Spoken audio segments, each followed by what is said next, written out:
স্বর্ণের কানের দুল নিজ হাতে খুলে দিলাম চোরের হাতে। তখন আমি ক্লাস 3 বা 4 এ পড়ি। আমরা বেড়াতে এসেছিলাম কোরবানি ঈদের পরে আমার খালার বাসায়। তো খালার বাসায় আসার পরে খালার বাসা ছিল 4 তলায়। আমার আসলে মনে নেই 4 তলা না 3 তলা। তো যাই হোক খালাম্মাদের বাসায় আসার পরে পরের দিন সকালবেলা খালাম্মা বলছিল যে চিতই পিঠা খাওয়াবে। তো বাসার নিচেই যেহেতু চিতই পিঠা বিক্রি করে তো আমি বললাম আমার কাছে টাকা দেন আমি নিয়ে আসি। ছোট ছিলাম দেখা যায় বাইরে যেতে পারলেই কিন্তু ভালো লাগতো।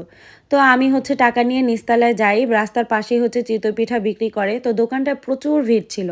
ভিড় থাকার কারণে আমি পিছে পড়ে যাই। তো একটা মহিলা শুধু আমার দিকে তাকাচ্ছিল। তো আমি আসলে ছোট ছিলাম ওরকমভাবে বুঝি নাই। তো সে আমাকে বলছিল যে তুমি কোথা থেকে আসছো, তুমি কি এই বাসায় থাকো? পরে আমি বলি না আমি এই বাসায় থাকি না, আমি আমার সুমা খালাম্মাদের বাসায় বেড়াতে আসছি।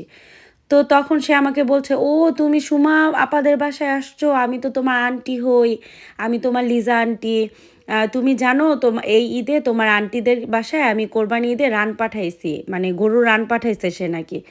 তো আমাকে এরকম বলতেছে তোমরা কোথা থেকে আসছো? পরে আমি বললাম যে আমি মাতুয়েল থেকে আসছি, মানে তখন আমরা মাতুয়েল থাকতাম। তো যাই হোক তারপর এই কথাবার্তা বলে বলছে কি যে এই দোকানে তো পিঠার দোকান অনেক বেশি ভিড়, আমার ভাইয়ের দোকান আছে পিঠার একটু সামনে গিয়েই, চলো তোমাকে ওইখান থেকে পিঠা কিনে দিই। পরে আমি বলতেছি যে না আমি যাব না, আমি এখান থেকে নিব, সমস্যা নাই, আমি ওয়েট করি। পরে বলে আরে অসুবিধা নেই, তুমি তো আমার ভাগ্নিই লাগে, চলো চলো। মানে সে যে আমাকে কি করছে আমি জানি না, সে যা বলতেছিল আমি তাই শুনতেছিলাম। তারপর তার সাথে সাথে আমি তার ভাইয়ের দোকানের কাছে যাই, মানে তার ভাই বলতে আসলে তার ভাইটাই কিছুই না।